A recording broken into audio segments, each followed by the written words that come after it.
Za nami je eno čudno obdobje, ki je na skupni imenovalec izenačilo diplomate z dolgoletnimi izkušnjami z nami, mlajšimi generacijami. Vsi smo morali biti hitri in preudarni pri odločanju, izredno iznajdljivi pri iskanju rešitev, predvsem pa polni človeškega čuta. Sodelovali smo z različnimi institucijami, organi v Sloveniji in na tujem, predvsem pa z našo diplomatsko in konzularno mrežo. Diplomati, ki so v tujini, so se v tem času zares izkazali.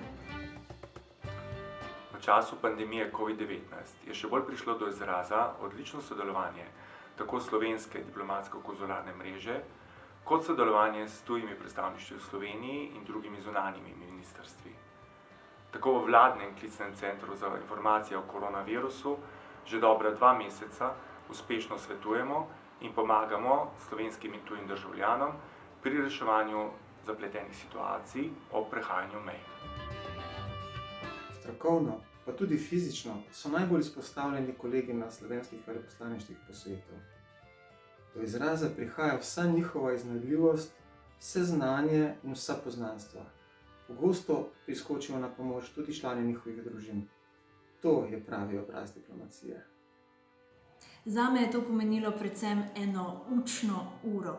V 2 mesecih sem srečala kopico konzularnih primerov, ki bi jih sicer verjetno srečevala kar nekaj let. Adrenalina polno je bilo to naše delo, si pa želim, da bi ga morali ponavljati čim manjkrat.